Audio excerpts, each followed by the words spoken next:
This video goes fast because it pisses me off when I click on a video to get a piece of information that the title and thumbnail advertised, and I have to sit through a bunch of BS commentary before I get to the meat and potatoes.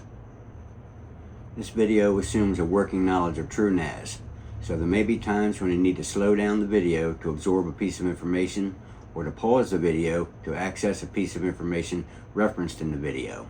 Let's get started. And this box is my new Beelink Me Mini. And I bought this for a different reason than what I suspect most people are buying it for. I run Frigate NVR in my home lab for security. But I have a fear that one day somebody's going to break in and steal my little half rack and all the footage of them stealing my little half rack, and I'll be left ass out of water. So my idea is I'm going to build a tiny HIDEAWAY NVR. Let's get started. First off, there's a lot of play in this thing, and that doesn't inspire a lot of confidence. And that little bit of shaking I just did is absolutely nothing compared to what that thing experienced on its way here, I'm sure. But it does appear to be undamaged. First we gotta get her pants off. And I bought the $209 version without the other drive. Can't figure out how to get it open. Alright, there's that. Alright. We get a little manual.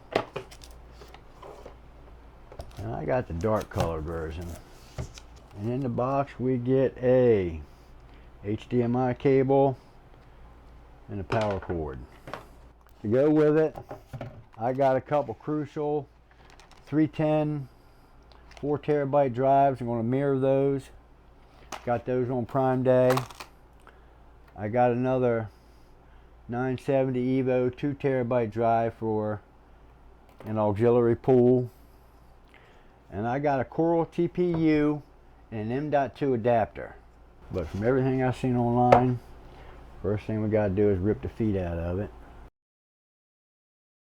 I don't know if I'm going to bother putting these back in there. Oh, that one just took off flying. I guess I won't be putting them back in there. No way in hell I'm going to find that. And I just got this little cheap toolkit I got off of Amazon because Linus done bumped his head if he thinks I'm going to pay what he wants for a screwdriver. Okay, there's where the magic happens. Well, I've also got another drive somewhere.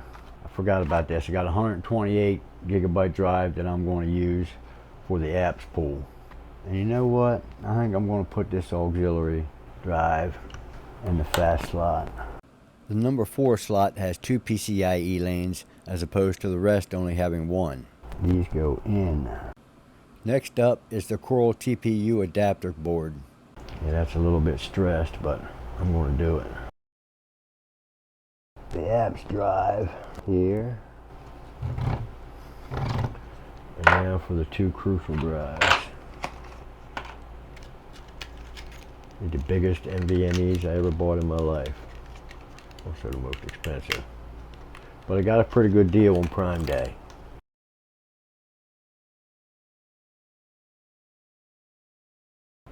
Now we're going to put a skirt back on.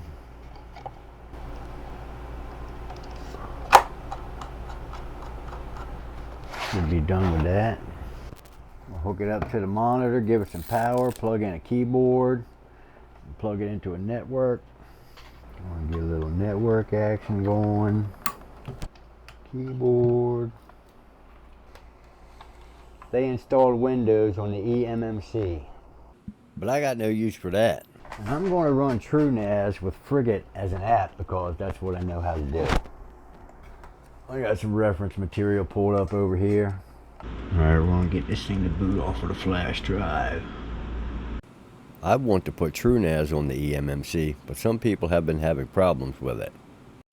Lucky for us, the smart folks over at Gear Seekers have figured out the problem and posted a video of how to fix it on just a few minutes in the shell. Alright, so I'm going to install this, and we're going to highlight the eMMC to install TrueNAS 2. After that, it's just a standard install process. Thumbs up to Gear Seeker. Okay, we have an IP address. Let's move on to the next phase. Now we're going to navigate to the IP address that it gave us and create our administrator password. I like to change a few things when I set up any new TrueNAS box, but that's beyond the scope of this video. We're going to enable the root user because you have to use that account to install the Coral TPU drivers. TrueNAS needs internet access, so you have to set up your interface, gateway, and name server. I set up the two storage pools, one for the apps configuration and one for Frigate to store its recordings to.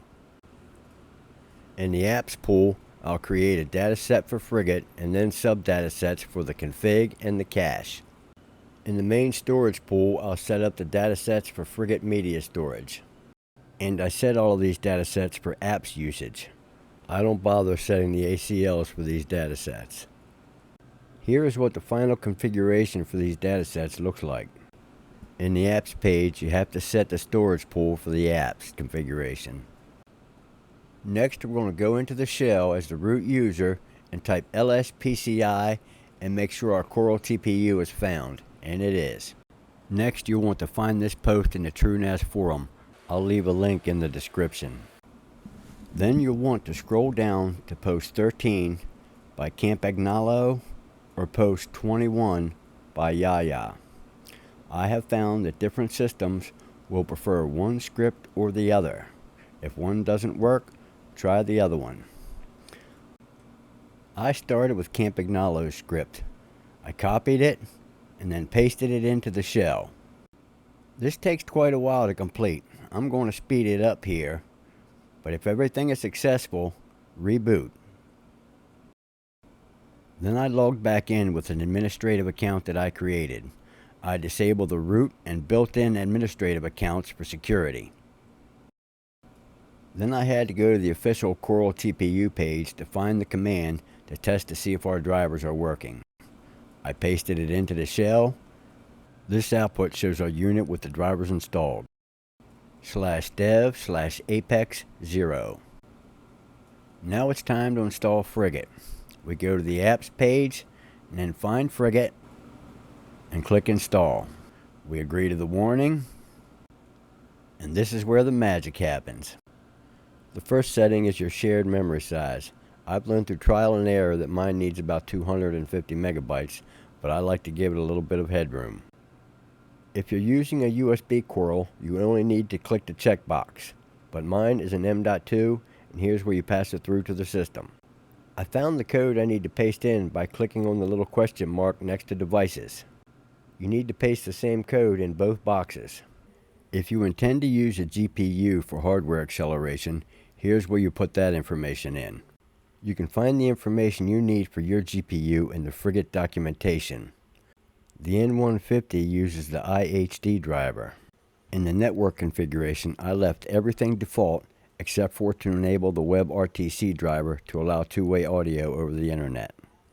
Moving on to the storage configuration, here's where we connect the datasets we created to Frigate. For each item to be configured, we set the type as host path. Then using the drop-down menu and select the proper dataset for each item to be configured. The Frigate configuration storage is the first item to be set. Next is Frigate media storage. This is where all of our recordings will be stored. This is usually on a large pool depending on how many cameras you have, their resolution, and how long you retain your recordings. The last storage item to be set is for the Frigate cache storage. Last but not least, I allow the pass-through of the N150's iGPU. Then click Save. This part takes a bit of time. Be patient and let it finish. If everything has gone well, we'll get a running Frigate instance. The first thing we need to do is check in the logs to retrieve our password. We copy that to our clipboard to use to log into Frigate for the first time. Now we go back to our apps page to log into our web interface for the first time. The default username is admin, and we paste in our password.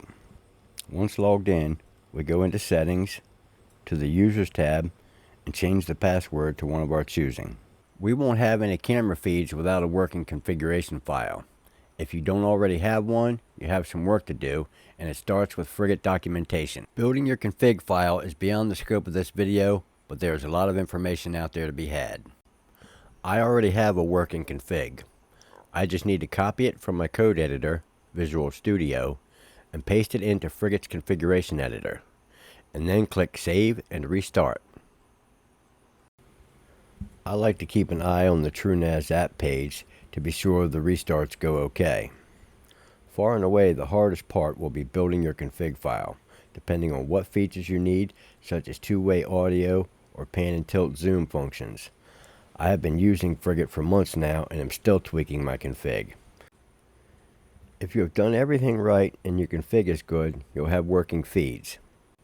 Thanks for watching my video, and if you have found this information useful, please hit the like button.